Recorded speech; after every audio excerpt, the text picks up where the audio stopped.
সাঁতার কোচের যাবজ্জীবন। চিতপুরে নাবালিকাকে খুনের চেষ্টা এবং ডাকাতি অভিযুক্ত সাঁতার কোচ সন্দীপ সাউকে যাবজ্জীবন সাজা ঘোষণা অতিরিক্ত জেলা দায়রা আদালতের। আমাদের সঙ্গে রয়েছেন প্রতিনিধি রৌনক।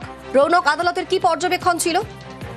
দেখো, একেবারে গত বছর মার্চ মাসে এই ঘটনা ঘটে এবং আজ যখন তাকে আদালতে পেশ করা হয়, বিচারক তাকে যাবজ্জীবনের নির্দেশ দেন এবং আদালতের পর্যবেক্ষণ যেভাবে তিনি এই ঘটনা ঘটিয়েছে তার পক্ষে সমস্ত তথ্য প্রমাণ পুলিশ এখানে আদালতে পেয়েছেন এবং শুধু তাই নয়, যিনি ইনভেস্টিগেশন অফিসার তারও কিন্তু এখানে প্রশংসা করেছেন বিচারক এবং এই অভিযুক্ত দোষী সন্দীপ সাউ তাকে ইতিমধ্যে যাবজ্জীবনে কারাদণ্ড 10,000 টাকার জরিমানা করা হয়েছে এবং এছাড়াও যে নাবালিকার সঙ্গে ঘটনা ঘটানো হয়েছিল সেই নাবালিকার সাহসিকতার পরিচয় দিয়ে বিচারক কিন্তু নাবালিকা এবং যিনি ইনভেস্টিগেশন অফিসার তাদের হয়ে পুলিশ কমিশনারকে একটি চিঠি লিখতে চলেছেন, যা কিন্তু ইতিমধ্যে এই অতিরিক্ত নগর দায়রা আদালতে এই প্রথম এরকম কোনো ঘটনা ঘটতে চলেছে এবং আইওর প্রশংসায় কিন্তু বিচারক পঞ্চমুখ ছিলেন এবং যিনি দোষী তাকে ইতিমধ্যে যাবজ্জীবনে কারাদণ্ড দেওয়া হয়েছে এই ঘটনাকে কেন্দ্র করে।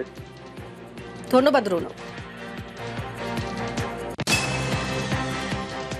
109টা লাইফ দিল, 309টা ডাকাতির জন্য 10 বছর দিল, আর 311 জন মানে মার্ডার করার উদ্দেশ্যে যেটা গেছিল তার জন্য 7 ইয়ার্স দিল। কিন্তু একটা সব থেকে ভালো শিয়ালদা করে ইতিহাসে যেটা হলো যে একটা জজ সাহেব প্রশংসা করলো ইনভেস্টিগেশন অফিসারের উপরে এবং সিপির কাছে একটা নোট লিখে দিল যদি কোনো কিছু ওকে অ্যাওয়ার্ড দেওয়া যায়। 9 বছরের মেয়েটি যেভাবে সাহস দেখিয়ে গলার ওই অবস্থা দেখিয়ে যে ইনজুরিটা হয়েছিল সেই অবস্থায় গিয়ে কাকিমাকে পুরো ঘটনাটা বলে যে মেয়েটার সাহস, মেয়েটাকেও একটা অ্যাওয়ার্ড দিতে পারে।